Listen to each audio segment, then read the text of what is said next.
語聞き流し10分間、名作リスニング。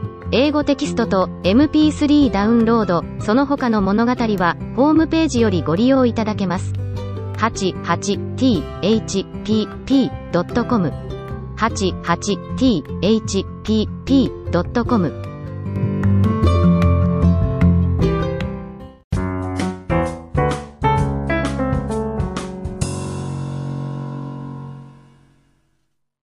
Little Snow White. Once upon a time in the middle of winter, when the flakes of snow were falling like feathers from the sky, a queen sat at a window sewing, and the frame of the window was made of black ebony. And whilst she was sewing and looking out of the window at the snow, she pricked her finger with the needle, and 3 drops of blood fell upon the snow. And the red looked pretty upon the white snow, and she thought to herself, would that I had a child as white as snow, as red as blood, and as black as the wood of the window frame. Soon after that she had a little daughter, who was as white as snow, and as red as blood, and her hair was as black as ebony, and she was therefore called Little Snow White. And when the child was born, the queen died. After a year had passed, the king took to himself another wife. She was a beautiful woman, but proud and haughty, and she could not bear that anyone else should surpass her in beauty. She had a wonderful looking glass, and when she stood in front of it and looked at herself in it, and said, looking glass, on the wall, who in this land is the fairest of all? The looking glass answered, thou, O queen, art the fairest of all. Then she was satisfied, for she knew that the looking glass spoke the truth. But Snow White was growing up, and grew more and more beautiful, and when she was 7 years old she was as beautiful as the day, and more beautiful than the queen herself. And once when the queen asked her looking glass, on the wall, who in this land is the fairest of all? It answered, thou art fairer than all who are here, Lady Queen. But more beautiful still is Snow White, as I ween. Then the queen was shocked, and turned yellow and green with envy. From that hour, whenever she looked at Snow White, her heart heaved in her breast, she hated the girl so much. And envy and pride grew higher and higher in her heart like a weed, so that she had no peace day or night. She called a huntsman, and said, take the child away into the forest, I will no longer have her in my sight. Kill her, and bring me back her heart as a token. The huntsman obeyed, and took her away. But when he had drawn his knife, and was about to pierce Snow White's innocent heart, she began to weep, and said, ah, dear huntsman, leave me my life. I will run away into the wild forest, and never come home again. And as she was so beautiful, the huntsman had pity on her and said, run away, then, you poor child. The wild beasts will soon have devoured you, thought he, and yet it seemed as if a stone had been rolled from his heart, since it was no longer needful for him to kill her. And as a young boar just then came running by, he stabbed it, and cut out its heart and took it to the queen as proof that the child was dead. The cook had to salt this, and the wicked queen ate it, and thought she had eaten the heart of Snow White. But now the poor child was all alone in the great forest, and so terrified that she looked at every leaf of every tree, and did not know what to do. Then she began to run, and ran over sharp stones and through thorns, and the wild beasts ran past her, but did her no harm. She ran as long as her feet would go until it was almost evening. Then she saw a little cottage and went into it to rest herself. Everything in the cottage was small, but neater and cleaner than can be told. There was a table on which was a white cover, and 7 little plates, and on each plate a little spoon. Moreover, there were 7 little knives and forks, and 7 little mugs. Against the wall stood 7 little beds side by side, and covered with snow white counterpanes. Little Snow White was so hungry and thirsty that she ate some vegetables and bread from each plate and drank a drop of wine out of each mug, for she did not wish to take all from one only. Then, as she was so tired, she laid herself down on one of the little beds, but none of them suited her. One was too long, another too short, but at last she found that the 7th one was right, and so she remained in it, said a prayer and went to sleep. When it was quite dark, the owners of the cottage came back. They were 7 dwarfs who dug and delved in the mountains for ore. They lit their 7 candles, and as it was now light within the cottage, they saw that someone had been there, for everything was not in the same order in which they had left it. The first said, who has been sitting on my chair? The second, who has been eating off my plate? The third, who has been taking some of my bread? The fourth, who has been eating my vegetables? The fifth, who has been using my fork? The sixth, who has been cutting with my knife? The seventh, who has been drinking out of my mug? Then the first looked round and saw that there was a little hole on his bed, and he said, who has been getting into my bed? The others came up and each called out, somebody has been lying in my bed too. But the 7th, when he looked at his bed, saw little Snow White, who was lying asleep therein. And he called the others, who came running up, and they cried out with astonishment, and brought their 7 little candles, and let the light fall on little Snow White. "Oh heavens! Oh heavens!" cried they, "what a lovely child!" And they were so glad that they did not wake her up, but let her sleep on in the bed. And the 7th dwarf slept with his companions, 1 hour with each, and so got through the night. When it was morning, little Snow White awoke, and was frightened when she saw the 7 dwarfs. But they were friendly and asked her what her name was. "My name is Snow White," she answered. "How have you come to our house?" said the dwarfs. Then she told them that her stepmother had wished to have her killed, but that the huntsman had spared her life, and that she had run for the whole day, until at last she had found their dwelling. The dwarfs said, "If you will take care of our house, cook, make the beds, wash, sew, and knit, and if you will keep everything neat and clean, you can stay with us and you shall want for nothing." "Yes," said Snow White, "with all my heart," and she stayed with them.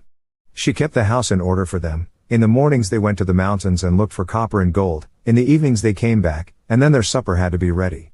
The girl was alone the whole day, so the good dwarfs warned her and said, "Beware of your stepmother, she will soon know that you are here, be sure to let no one come in."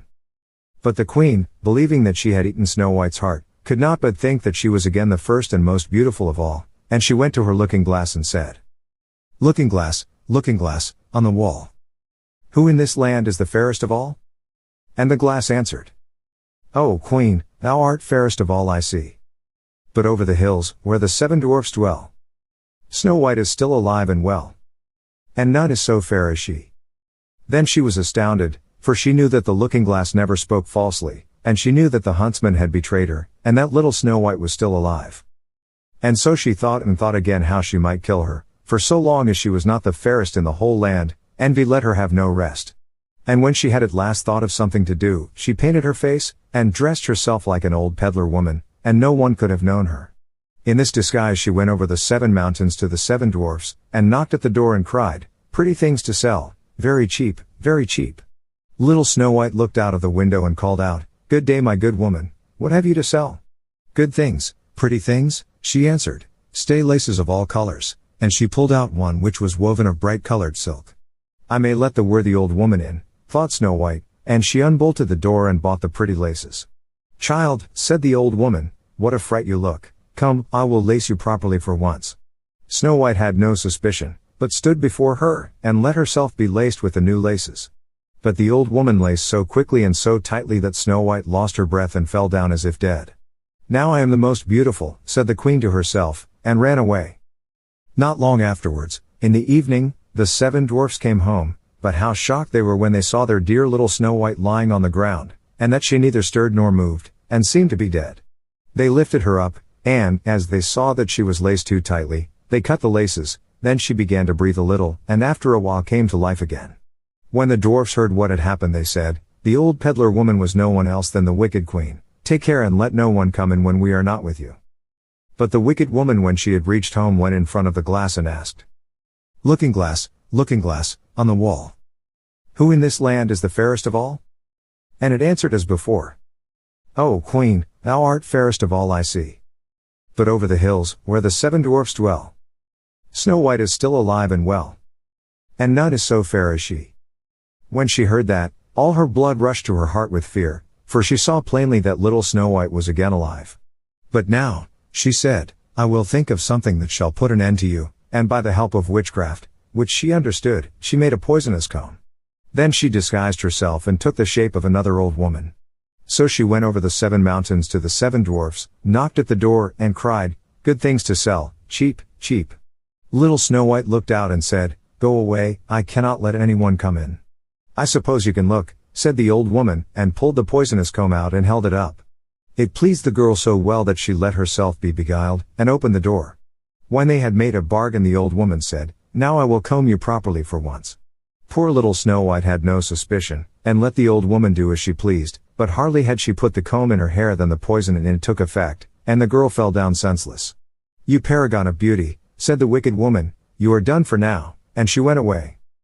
But fortunately it was almost evening, when the 7 dwarfs came home. When they saw Snow White lying as if dead upon the ground they at once suspected the stepmother, and they looked and found the poison comb. Scarcely had they taken it out when Snow White came to herself, and told them what had happened. Then they warned her once more to be upon her guard and to open the door to no one. The queen, at home, went in front of the glass and said, looking glass, on the wall. Who in this land is the fairest of all? Then it answered as before, O Queen, thou art fairest of all I see. But over the hills, where the 7 dwarfs dwell, Snow White is still alive and well, and none is so fair as she. When she heard the glass speak thus, she trembled and shook with rage. Snow White shall die, she cried, even if it costs me my life. Thereupon she went into a quite secret, lonely room, where no one ever came, and there she made a very poisonous apple. Outside it looked pretty, white with a red cheek, so that everyone who saw it longed for it, but whoever ate a piece of it must surely die. When the apple was ready, she painted her face, and dressed herself up as a countrywoman, and so she went over the 7 mountains to the 7 dwarfs. She knocked at the door. Snow White put her head out of the window and said, I cannot let anyone in, the 7 dwarfs have forbidden me. It is all the same to me, answered the woman, I shall soon get rid of my apples. There, I will give you one. No, said Snow White, I dare not take anything. Are you afraid of poison? Said the old woman, look, I will cut the apple in 2 pieces. You eat the red cheek, and I will eat the white. The apple was so cunningly made that only the red cheek was poison. Snow White longed for the fine apple, and when she saw that the woman ate part of it, she could resist no longer, and stretched out her hand and took the poisonous half. But hardly had she a bit of it in her mouth than she fell down dead. Then the queen looked at her with a dreadful look, and laughed aloud and said, White as snow, red as blood, black as ebony wood. This time the dwarfs cannot wake you up again. And when she asked of the looking glass at home, looking glass, on the wall, who in this land is the fairest of all? It answered at last, O Queen, in this land thou art fairest of all. Then her envious heart had rest, so far as an envious heart can have rest. The dwarfs, when they came home in the evening, found Snow White lying upon the ground. She breathed no longer and was dead. They lifted her up, looked to see whether they could find anything poisonous, unlaced her, combed her hair, washed her with water and wine, but it was all of no use, the poor child was dead, and remained dead. They laid her upon a bier, and all 7 of them sat round it and wept for her, and wept 3 days long. Then they were going to bury her, but she still looked as if she were living, and still had her pretty red cheeks. They said, we could not bury her in the dark ground, and they had a transparent coffin of glass made, so that she could be seen from all sides, and they laid her in it, and wrote her name upon it in golden letters, and that she was a king's daughter. Then they put the coffin out upon the mountain, and one of them always stayed by it and watched it. And birds came too, and wept for Snow White, first an owl, then a raven, and last a dove.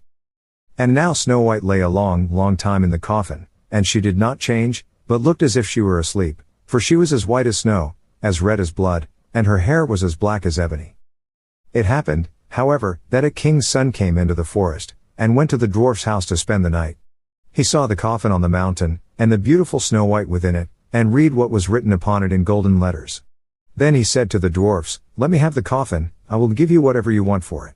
But the dwarfs answered, We will not part with it for all the gold in the world. Then he said, Let me have it as a gift, for I cannot live without seeing Snow White. I will honor and prize her as my dearest possession. As he spoke in this way, the good dwarfs took pity upon him, and gave him the coffin.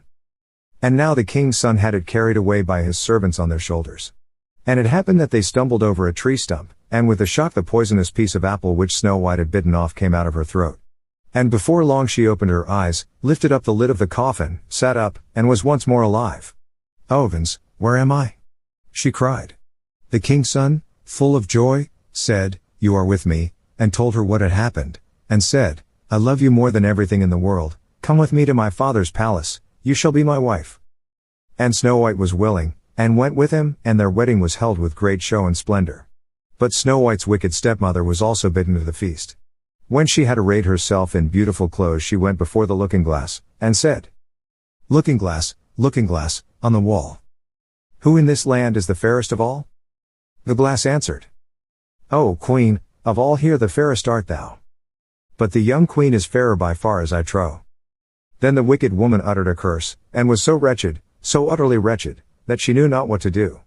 At first she would not go to the wedding at all, but she had no peace, and must go to see the young queen.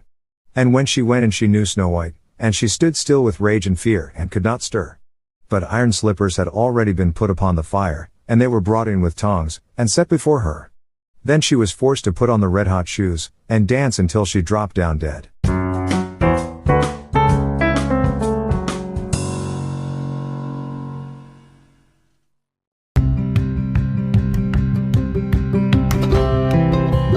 聞き流し10分間、名作リスニング、英語テキストと MP3 ダウンロード、その他の物語は、ホームページよりご利用いただけます。88thpp.com 88thpp.com